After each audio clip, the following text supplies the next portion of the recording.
dark magic training. Fruit Friday! Count me in. Hi, Silly Goose. Today we are diving into the second installment of Byte Barrel's boomer shooter series, Forgive Me Father 2.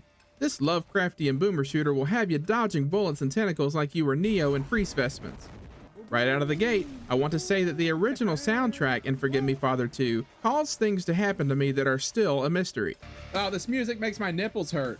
Ducking squiddy sucker punches was a heck of a lot more fun thanks to the music, which was composed once again by Tim Fialka, who killed it on the first game's original soundtrack as well. To be honest, the entire sound design of the game was great. The ambient music was different for every level, which added a lot of depth to the atmosphere. And during the intense moments, the gritty, heavy metal music made the action-packed combat sequences that much better. Now personally, I think that sound design can absolutely make or break a game sometimes. But what about you all? Does sound design make or break the game for you? Let me know in the comments. The great sound design wasn't limited to music though. Some of the enemies creeped me out with the noises that they made, like this guy that shoots lasers from his stomach mouth hole thing. Until you actually aggro him, the Hollow Hunter lets out this ominous noise that really leaned into the horror aspect of Forgive Me Father 2, especially in moments like this. What in the world is that noise?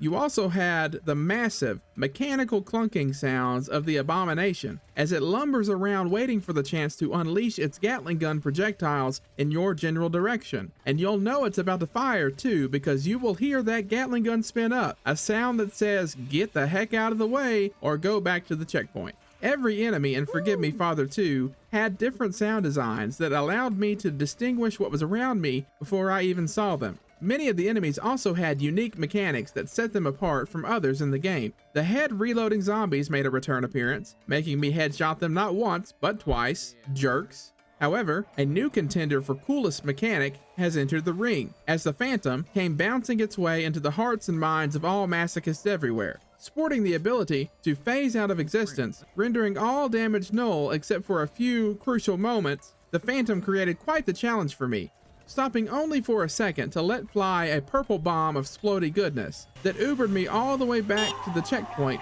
more than once. You also had enemies that empowered other enemies, and enemies that used gravestones in order to deflect all damage like some morbid riot shield. Block this.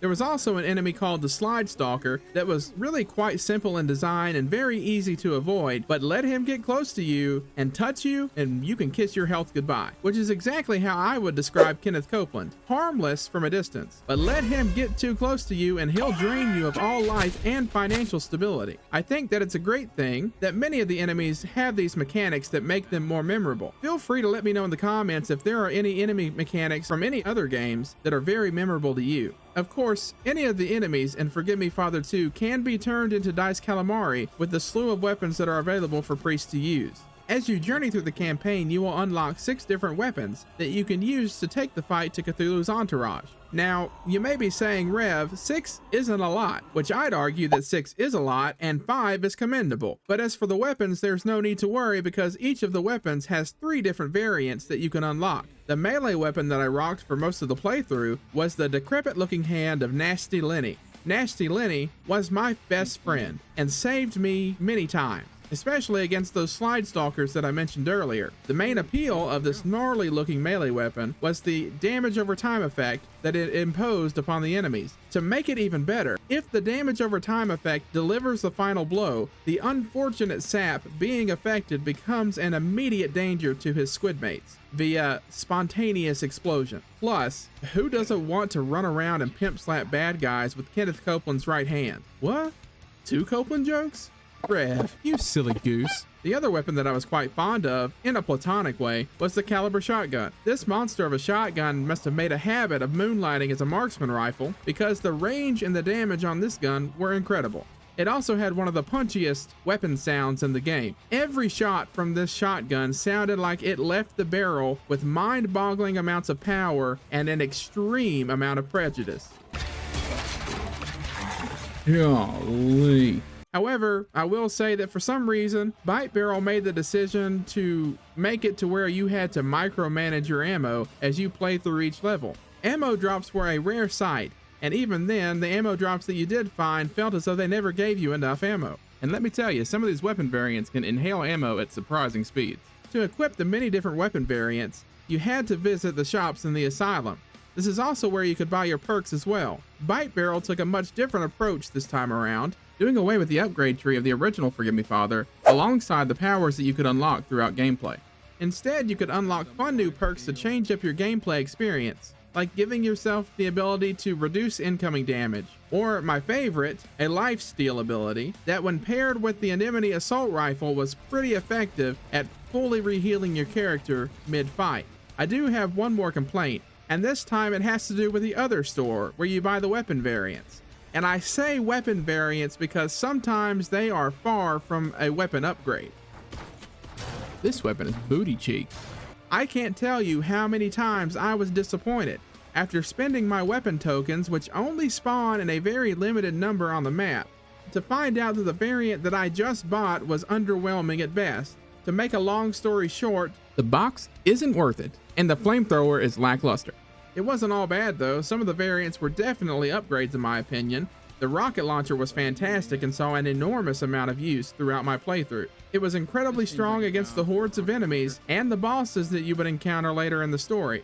With that being said, I really enjoyed the story that Byte Barrel put together in Forgive Me Father 2. The journey that Priest goes on is one of discovery, taking you through the inner workings of a mind that has been driven into madness by the cosmic horrors of the universe. With the first few levels opening Priest up to confront the memories that had long haunted him. Some of the levels were quite cool, like the World War I levels that saw you running from trench to trench, avoiding mortar bombardments, and skulking through the darkness of the more enclosed areas of the trench.